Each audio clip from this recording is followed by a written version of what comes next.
आपका मनोविज्ञान की इस क्लास में। और आज की क्लास में हम क्लासिकल कंडीशनिंग के जो कुछ बचे हुए रूल्स हैं, बचे हुए लॉज हैं, उनके बारे में अध्ययन करेंगे। इससे पहली वीडियो में हमने क्लासिकल कंडीशनिंग के कुछ नियमों का अध्ययन किया था, प्राचीन अनुबंधन सिद्धांत के कुछ नियमों का अध्ययन किया था, जिनमें उत्तेजन का नियम, आंतरिक अवरोध का नियम, बाह्य अवरोध का नियम और उसके साथ साथ अनुबंधित उद्दीपक तथा स्वाभाविक उद्दीपक के कार्यक्रम का अध्ययन किया था। और आज की क्लास में हम उसके बाद जो बचे हुए टॉपिक्स हैं, बचे हुए लॉज हैं, उनके बारे में अध्ययन करते हैं। तो सबसे पहला हमारा जो नियम है वह है आज का उद्दीपक सामान्यीकरण का नियम। उद्दीपक सामान्यीकरण में क्या बताया गया कि जब प्राणी अनुबंधित उद्दीपक के प्रति स्वाभाविक अनुक्रिया करने लगता है, या जिसे हम अनुबंधित अनुक्रिया के नाम से भी जानते हैं, वह करने लगता है, वह करना सीख जाता है, तो उसके बाद क्या होता है कि अगर उस अनुबंधित उद्दीपक से संबंधित या उस अनुबंधित उद्दीपक से मिलता जुलता कोई अन्य उद्दीपक भी हम उसके सामने उपस्थित करते हैं, तो भी वह अनुक्रिया करता है, स्वाभाविक अनुक्रिया करता है। जैसे कि जब क्या हुआ कि पहले बेल बजती थी, फिर फूड आता था, तो सेलिब्रेशन होता था, लाल स्राव की प्रक्रिया होती थी। उसके बाद जब इन दोनों में जब कई प्रयासों तक ये दोनों लगातार दिए गए, तो क्या हो गया कि केवल बेल बजने से ही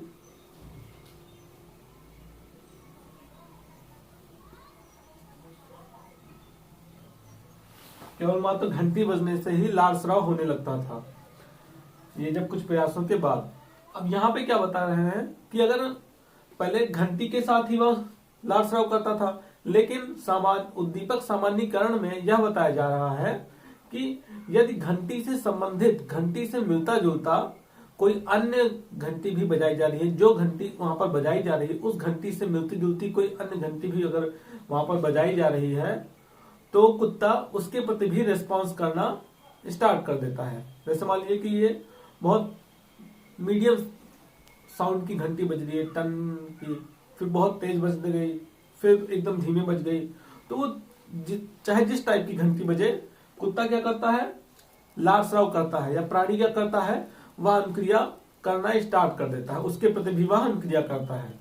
समझ रहे हैं क्या बताया जा रहा है यहाँ पर मात्र इतना बताया जा रहा है कि यदि अनुबंधित उद्दीपक से मिलता जुलता, अनुबंधित उद्दीपक यानी घंटी, इससे मिलती जुलती कोई अन्य उद्दीपक भी यदि प्रस्तुत किया जाता है, तो प्राणी उसके प्रति भी स्वाभाविक अनुक्रिया करना स्टार्ट कर देता है।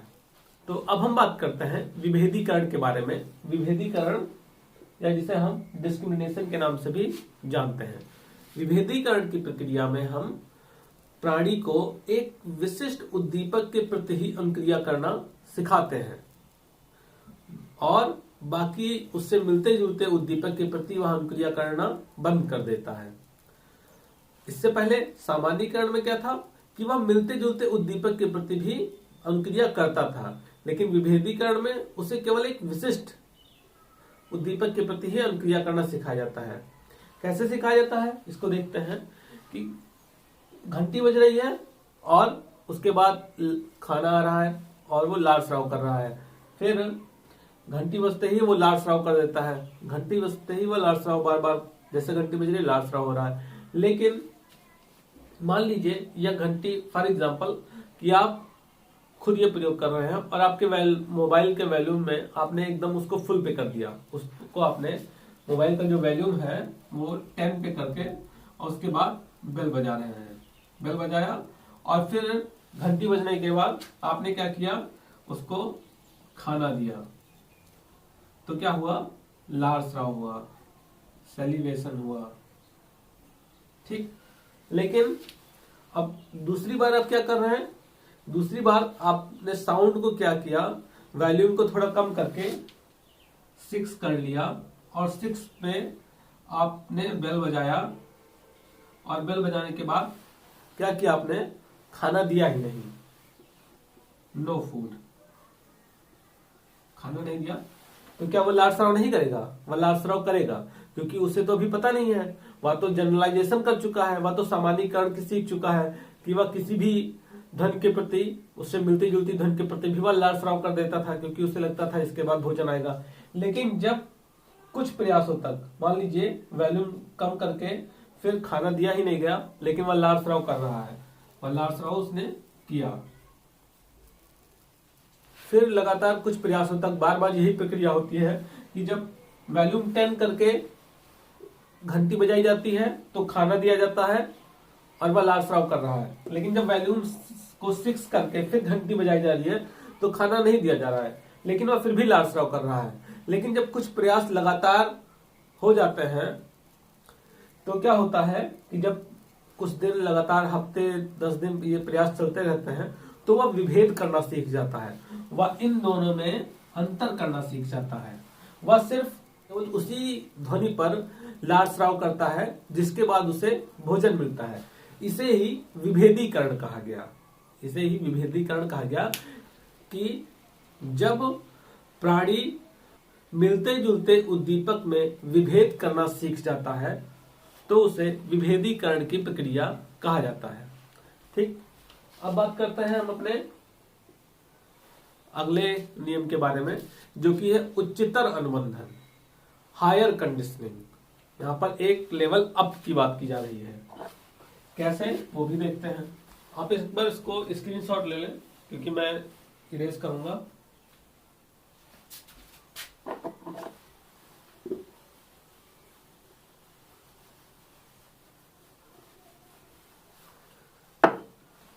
क्या हो रहा है कि बेल बज रही है, बेल बजते ही लाल स्राव हो रहा है, उसके बाद खाना आ रहा है, तो लाल स्राव की प्रक्रिया यहाँ पर हो रही है। ये लगातार ये प्रक्रिया चल रही है कि घंटी बज रही है, घंटी बजते ही वह लाल स्राव कर देता है, तब तक भोजन भी आ जाता है। फिर घंटी बजती है, लाल स्राव, भोजन भी आ गया। ठीक, जैसे ही घंटी बजती है, घंटी और इसके बीच में कितना गैप होता है? कुछ मिली सेकेंड का। अब उच्चतर कंडीशनिंग की बात की जा रही है, हायर कंडीशनिंग की बात की जा रही है, उच्चतर अनुबंधन की। इसमें क्या हो रहा है? इसमें एक लेवल और अप करके बात की जा रही है कि अब क्या है, अब वह मात्र घंटी से ही लाल स्राव करने लगा है, घंटी बजते ही लाल स्राव करने लगता है। फूड की यहाँ पर जरूरत अब उसे नहीं पड़ती है, क्योंकि वह सीख चुका है, उसे पता है कि बेल बजा है तो अब लाल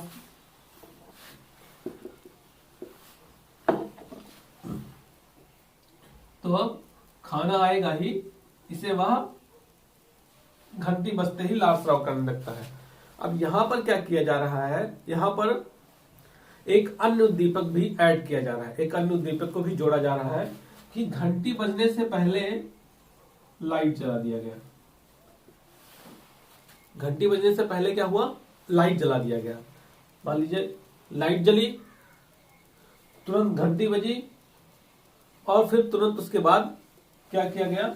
यहां पर इसको देखें, इसको यहां पर देखें कि light plus bell plus food,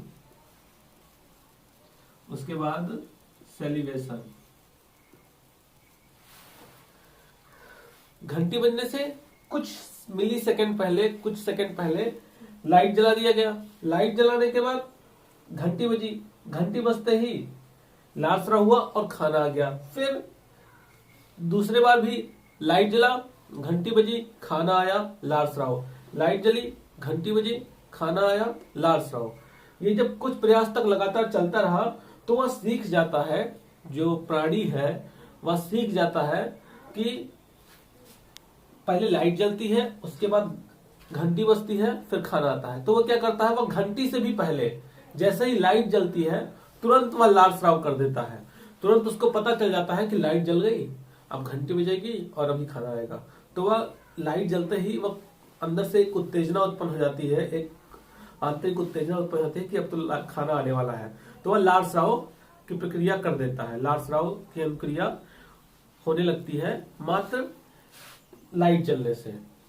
अब यहाँ पर उच्चतर अनुबंधन की परिभाषा क्या हुई कि जब प्राणी के सामने अनुबंधित उद्दीपक से भी पहले एक अन्य तटस्थ उद्दीपक बार बार कुछ प्रयासों तक उपस्थित किया जाता है तो वह प्राणी उस तटस्थ उद्दीपक के प्रति भी अनुबंधित अनुक्रिया करना सीख लेता है, जिसे यहां पर उच्चतर अनुबंधन कहा गया। समझ में आ गया। अब बात करते हैं हम पुनर्लाभ की या स्पॉन्टेनियस रिकवरी की। इसमें क्या होता है ये भी देखते हैं। तो सबसे पहले जो हमने पढ़ा था, हमारा जो दूसरा नियम था वह क्या था, आंतरिक अवरोध का नियम, कि जब घंटी बजती है वह घंटी के प्रति बेल बजती है और बेल के साथ साथ उसे फूड दिया जाता है तो वह सेलिब्रेशन करता है, लार स्राव करता है, और उसके बाद में वह मात्र घंटी बजती थी लेकिन उसे भोजन दिया ही नहीं जाता था। घंटी बजती थी लेकिन कोई खाना नहीं दिया जाता था। तो कुछ प्रयासों के बाद क्या हुआ था, पहले तो लार स्राव करता था लेकिन आंतरिक अवरोध की प्रक्रिया में क्या हुआ था कि कुछ प्रयासों के बाद जब लगातार घंटी बजे खाना आए ही ना तो उसने लार स्राव बंद कर दिया था। लार स्राव वह करता ही नहीं था। यहाँ पर हमने एक चीज ये देखा था कि वह यह नहीं था कि वह भूल गया है, वह भूला नहीं था, वह जानबूझकर वह अनुक्रिया कर ही नहीं रहा था, वह लार स्राव कर ही नहीं रहा था, आंतरिक अवरोध उत्पन्न कर लिया था उसने।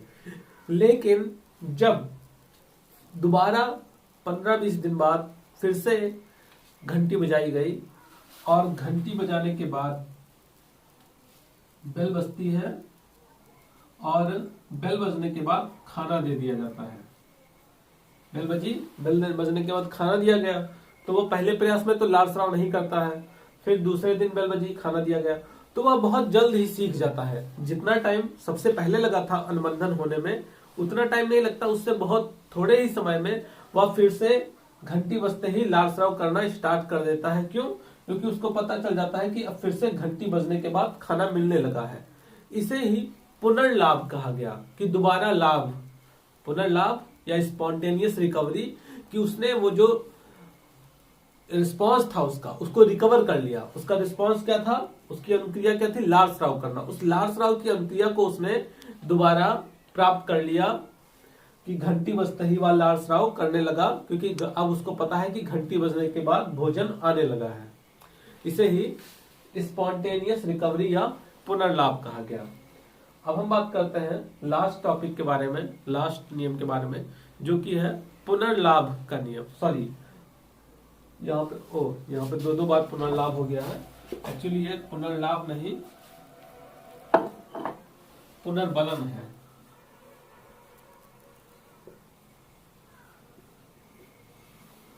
पुनर्बलन या जिसे हम रीइंफोर्समेंट के नाम से भी जानते हैं। पुनर्बलन क्या है? पुनर्बलन या रीइंफोर्समेंट एक ऐसी प्रक्रिया होती है जो व्यक्ति के व्यवहार को दोबारा करने के लिए प्रेरित करती है। अब इसको समझने की कोशिश करते हैं कि हम किसी व्यवहार को दोबारा क्यों करते हैं। क्योंकि जब हमें पहले किए गए व्यवहार से कुछ अच्छे परिणाम मिलते हैं तो हम दोबारा उस व्यवहार को करने की कोशिश करते हैं या करना चाहते हैं। जैसे इसको एक अन्य एग्जांपल से समझते हैं कि मान लीजिए आपने क्लास में अच्छा काम किया और टीचर ने आपको शाबाशी दी या टीचर ने आपको कुछ इनाम दिया। तो आप, ये इनाम क्या है? ये इनाम एक प्रकार का पुनर्बलन है। क्यों? क्योंकि वह इनाम आपको प्रेरित कर रहा है कि आप दोबारा फिर से वह प्रयास करें। वह इनाम आपको प्रेरित कर रहा है कि आप दोबारा फिर से वह प्रयास करें, और आप फिर करना भी चाहते हैं कि मैं दोबारा से प्रयास करूंगा तो दोबारा से मुझे टीचर की तारीफ मिलेगी और मुझे इनाम भी मिलेगा। अब इसको हम यहाँ पर समझने की कोशिश करते हैं पावलोव के नियम में। तो जो पावलोव का प्रयोग है वहां पर पुनर्बलन क्या है? वहां पर भोजन एक प्रकार का पुनर्बलन है जो लार स्राव की प्रक्रिया को, लार स्राव की जो अनुक्रिया है उसको दोबारा करने के लिए प्रेरित करता है। जैसे ही भोजन उपस्थित होता है तो कुत्ता लार स्राव करने लगता है। क्यों? क्योंकि उसको पता है भोजन से उसको संतुष्टि मिलेगी। उसके बाद क्या होता है, जब भोजन के साथ घंटी जुड़ जाती है तो घंटी क्या है? घंटी भी एक प्रकार का पुनर्बलन है। क्यों? क्योंकि उसको पता है कि घंटी बजने के बाद भोजन आएगा इसलिए वह लाल स्राव की अनुक्रिया करता है। तो पुनर्बलन को एक बार फिर से समझिए। पुनर्बलन या रीइंफोर्समेंट एक ऐसी प्रक्रिया होती है जो किसी भी व्यवहार को दोबारा करने के लिए हमें प्रेरित करती है। तो आज की क्लास में इतना ही। अगली क्लास से हम एक नए सिद्धांत के बारे में अध्ययन करेंगे जो कि है स्किनर का अधिगम सिद्धांत। धन्यवाद।